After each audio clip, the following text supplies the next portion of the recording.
Hello and welcome to this week's weekly press conference. Today, we will focus on just one topic, but it's a very important one. The topic is the city's recent perfect score on the 2022 Municipal Equality Index, which is known as MEI for short. Each year, the Human Rights Campaign, a national advocacy group for LGBTQ+ rights, scores over 500 cities on how inclusive laws, policies, and services for LGBTQ+ people who live and work in their cities. The rankings are based on the evaluation of 5 areas. First, non-discrimination laws. Second, the municipality as an employer.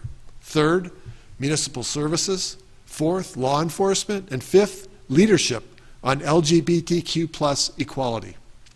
I'm happy to announce that Erie scored a perfect 100 out of 100 on the 2022 Municipal Equality Index. We weren't always perfect. Back in May of 2018, when I was in office for about 4 months, we received a score of 34 out of 100. My team and I were shocked by this very low score. Immediately, we took action to increase our score. We designated staff and police liaisons. We created an LGBTQ+ advisory council, and we set a goal for the team to work together to achieve a perfect score of 100 points. I'm thrilled that through the LGBTQ Council's leadership, we've reached that perfect score in less than 5 years. The Advisory Council and the City of Erie staff used the Municipal Equality Index as a starting point to guide our efforts to celebrate our diversity. The team set to work on identifying critical areas in which we could make progress on ensuring that our LGBTQ+ residents feel safe, welcome, valued, and included. Starting in 2018, with each passing year, the city's score increased as we took many actions. We passed a conversion therapy ban. We appointed a police liaison and a mayoral liaison. We adopted a non-discrimination in city employment policy. We added transgender inclusive health care benefits. We adopted a city contractor non-discrimination policy. We drafted a youth bullying prevention policy for the Police Athletic League and all youth summer recreation programs. We ensured appropriate FBI hate crime reporting. And we demonstrated the city's leadership's public position and policy efforts on LGBTQ+ equality. I want to express my sincere thanks and appreciation, and thanks to the volunteer advisory council members for their hard work and leadership throughout this process. Now I'm going to ask each of the council members who's here with me on stage to stand as I welcome them. Today, from the council, we have Alex Spoon, President. Yeah, Alex, you want to stand up? Thank you. He's president of the NWPA, Northwest PA, Pride Alliance, and the council secretary. Tammy Johnson, the director of prevention and outreach services at SafeNet Erie and a council member, as well as a liaison to the City of Erie's Strengthening Police and Community Partnership Council. And Michael Mailer, editor of Erie Gay News and facilitator of the LGBTQ+ Council. Now I'll ask each of you to please sit down, except for Michael. Michael, could you start us off by telling us more about Municipal Equality Index and why this ranking is so important? Thanks, Michael. First off, I would like to thank you, Mayor, and the City of Erie for your dedication to making our community as more diverse, equitable, and inclusive. The Municipal Equality Index is a roadmap to creating a safer city for the queer community. High scores are sought out by people looking to move to the city. Companies interested in investing in local communities also check these scores. With our perfect score, I should say, we join the likes of Pittsburgh and Philadelphia, and we are recognized by the HRC as a safe space for the queer community. In fact, I fielded a phone call just this past weekend from a woman in Arizona who had worked in investment banking and higher education and who was looking to move to Erie.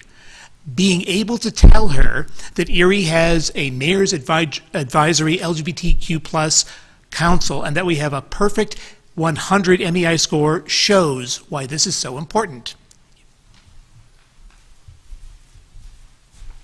you're absolutely right. This is important. And your context is important too, Michael. Thanks very much. We really appreciate it. And I hope that woman you mentioned does move here, because I look forward to meeting her as well. Next, Tammy, would you briefly explain a few of the things we did to achieve this perfect score? Next, Tammy. Yes, Mayor, I will. Thank you very much. I'd be happy to detail our plan. And Erie City Council in June 2019 passed a bill on conversion therapy in the city. This ban will stop young people from being targeted with harmful therapy that attempts to change their sexual orientation or gender identity. Not only is this conversion therapy ineffective, but evidence has shown it to be linked with traumatic, negative outcomes, including increased risks of suicide and self-harm. Also, Erie County Council unanimously passed similar legislation on February 5th, 2020. Another big piece of our score was the involvement of the strengthening police and community partnerships. As a liaison to both the SPCP and the LGBTQIA+ community, I work with the Erie School District and the Department of Justice to expand the Spirit Council, which is a DOJ programming initiative which launched in the City of Erie high schools and will soon launch and be through the middle schools in the city, where students learn leadership.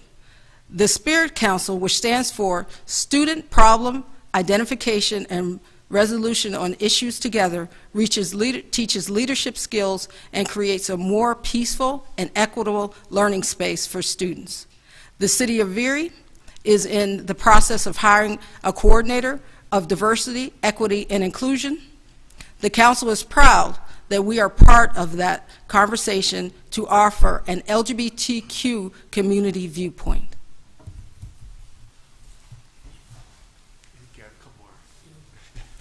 I did forget. We help the City of Erie stay informed about important events, initiatives, and available resources. Would help to get the word out to people who are not in touch with the community before. The City of Erie and the Advisory Council has worked to make sure that local boards and commissions run by the City of Erie include LGBTQ representation. Now I'm done. Thank you. Thank you. Wow, Tammy, that was quite a list. Very impressive. I'm especially proud of the LGBTQ+ Council and the Strengthening Police Community Partnerships Program. My goal is that everyone in Erie is accepted for their unique talents and skills. All of us in Erie should advance together. Alex, would you wrap up our presentation by detailing what's ahead for the LGBTQ+ Advisory Council and what you think are our next steps to keeping Erie inclusive and welcoming to the LGBTQ+ community? Thank you. Thank you, Mayor. Here's what's next. We're most excited to be partnering with the City of Erie for the Love Your Block initiative, which helps neighborhoods connect with each other and with resources. Several advisory councils have already voiced interest in volunteering with the neighborhood projects aimed at eliminating blight. We're also drafting a long-term care patient bill of rights that would protect queer and HIV-positive individuals. This is a partnership with the SAGE USA, which is a national LGBTQ+ senior advisory organization. Pennsylvania does not currently have legislation at the state level for that.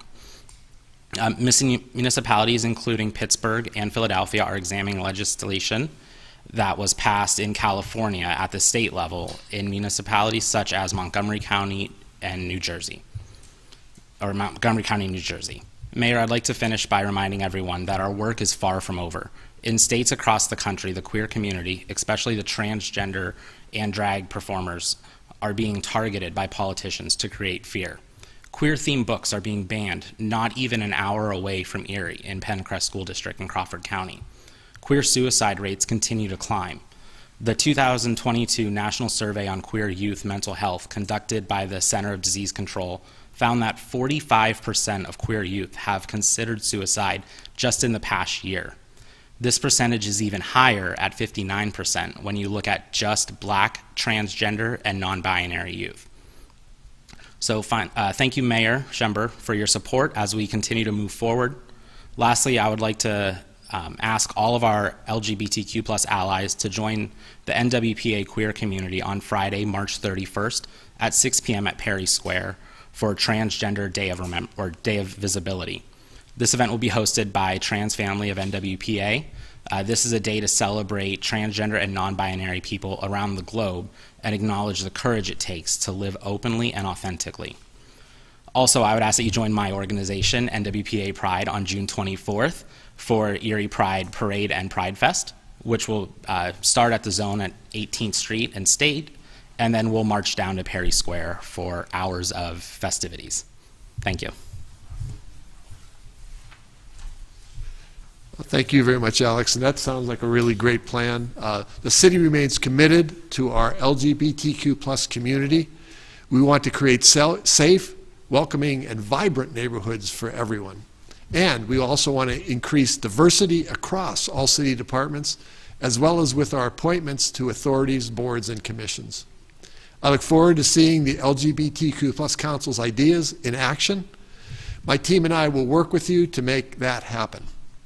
We are also very excited about expanding the Love Your Block initiative and look forward to working with you on that as well. I will be there with you in June to march in the Pride Parade. Thanks to all of you for being here, and thank you all, and the rest of your team as well, for all the service, for your passion, and for your commitment to Erie. That concludes today's press conference. Please continue to follow us on social media for the latest updates on everything happening here in the city of Erie. Everyone who spoke is now available for interviews, and thanks very much for watching.